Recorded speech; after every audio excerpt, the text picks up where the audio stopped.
سوال کیا گیا ہے ہمارے بھائی عبداللہ ناصر صاحب جدہ سے، انہوں نے پوچھا ہے کہ مجھے اس حدیث کے بارے میں پوچھنا ہے وہ صحیح ہے یا ضعیف، جس میں نبی کریم صلی اللہ علیہ وسلم نے فرمایا کہ قیامت کے دن کچھ لوگ صالح اعمال کے پہاڑ لے کر آئیں گے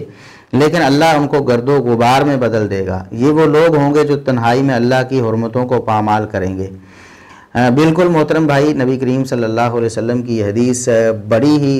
فکر انگیز ہے اور یہ حدیث سندن ثابت بھی ہے، بالکل صحیح ہے، نبی کریم صلی اللہ علیہ وسلم سے ثابت ہے۔ وہ حدیث میں آپ کو پڑھ کے سناتا ہوں، سنن ابن ماجہ میں 4245 نمبر پہ یہ حدیث ہے۔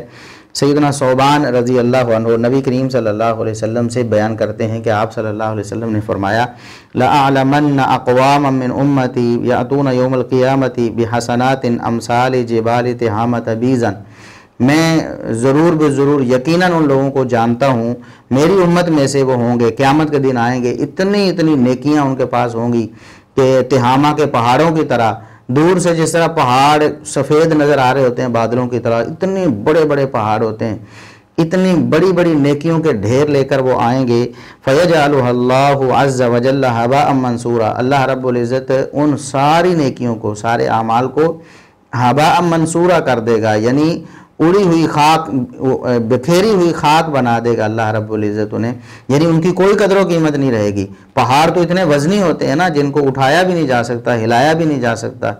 تو اللہ رب العزت ان کو روئی بنا کر اڑا دیں گے، یعنی ان کی کوئی حیثیت نہیں ہوگی، ان کا کوئی وزن رہے گا اتنے نیک اعمال کا بھی۔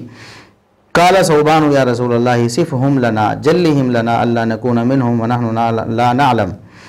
ثوبان رضی اللہ عنہ کہتے ہیں اللہ کے رسول ہمیں ان کے بارے میں بتائیے، ہم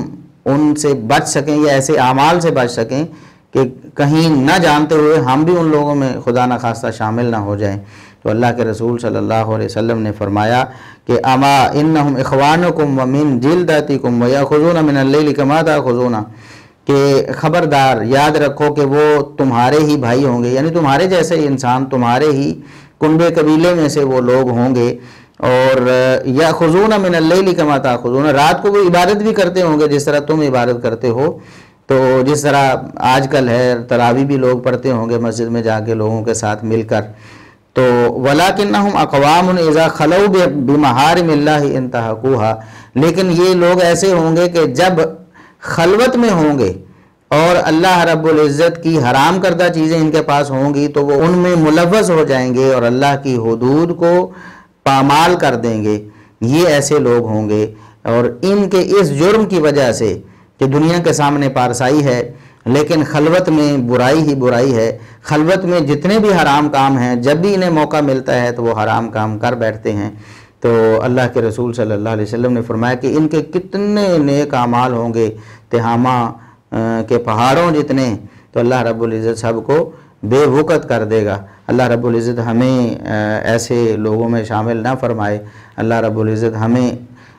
ایسی صورتحال سے بچائے کہ ہم خلوت میں اللہ رب العزت کی حدود کو پامال کریں۔ نوجوانوں کے لیے خصوصی طور پر اس حدیث میں بہت بڑی عبرت ہے کہ نوجوان خصوصاً ایسے معاملات میں، ایسی چیزوں کے دیکھنے سننے میں اور کرنے میں ملوث ہو جاتے ہیں خلوت میں، کہ جلوت میں وہ ایسے گناہ یا ایسے معاملات نہیں کرتے لوگوں سے شرماتے ہوئے، لیکن اللہ رب العزت جب دیکھ رہا ہوتا ہے، صرف اللہ دیکھ رہا ہوتا ہے، تو اس وقت وہ ان معاملات میں ملوث ہو جاتے ہیں۔ اللہ رب العزت ہمیں محفوظ فرمائے۔